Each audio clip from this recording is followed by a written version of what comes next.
পৃথিবীর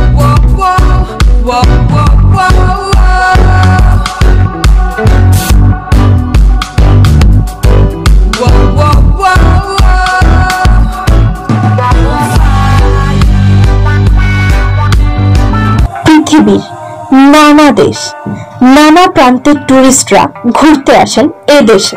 প্রতি বছর 10 লাখেরও বেশি পর্যটক আসেন এখানে।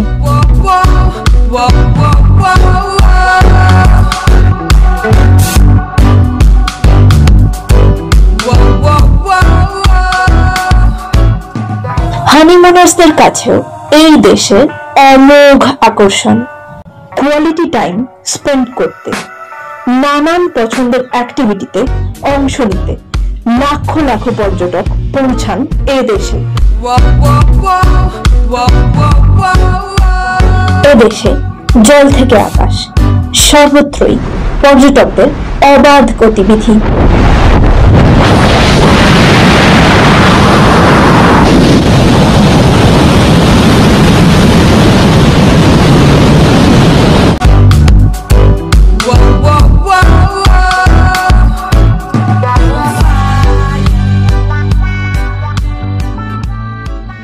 সম্প্রতি ভারতীয় পর্যটকরা মুখ ফিরিয়েছেন, ধুঁকছে এ দেশের পর্যটন ব্যবসা। তাছাড়াও এসছে ভয়ঙ্কর এক বিপদ বার্তা।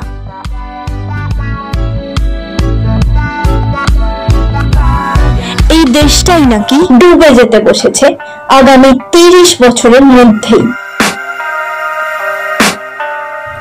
নাসা ও ইউএস জিওলজিক্যাল সার্ভের রিপোর্ট অনুযায়ী এই দেশের অধিকাংশই, প্রায় 80% ডুবে যেতে চলেছে 2050 সালের মধ্যেই।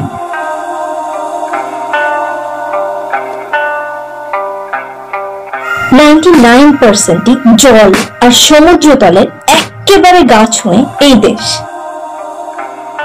সমুদ্রতল থেকে গড় উচ্চতা মাত্র 1 মিটারের মধ্যেই। পৃথিবীর সবচেয়ে ফ্ল্যাটেস্ট কান্ট্রি।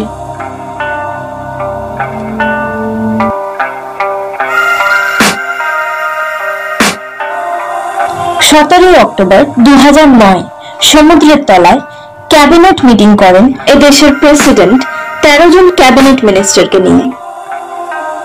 বিশ্বের অন্যান্য দেশের দৃষ্টি আকর্ষণ করাতে চান এই মেসেজ নিয়ে যে আমরা ডুবতে বসেছি।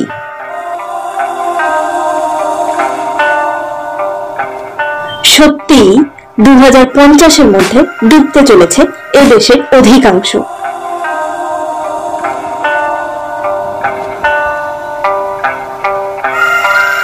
এতক্ষণে বিলক্ষণ বুঝতে পেরেছেন, বলছি মালদ্বীপের কথা, মলদ্বীভসের কথা।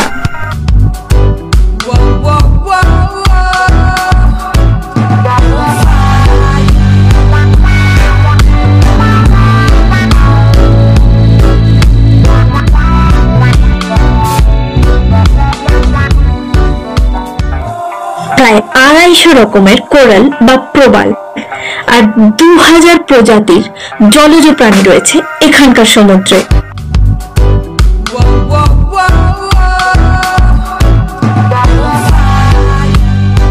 আগামী কয়েক দশকে 1200-র মধ্যে প্রায় 500 কোরাল আইল্যান্ডই মুছে যেতে বসেছে মালদ্বীপ থেকে।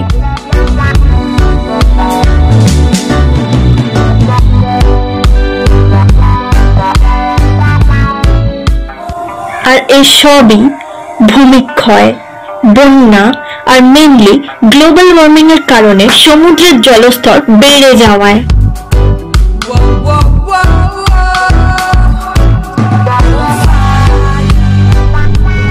তবে আশার কথা, সমুদ্র থেকে বালি তুলে সমুদ্রতলের অনেকটা উঁচুতে প্রচুর নতুন দ্বীপ করার কাজ শুরু হয়েছে।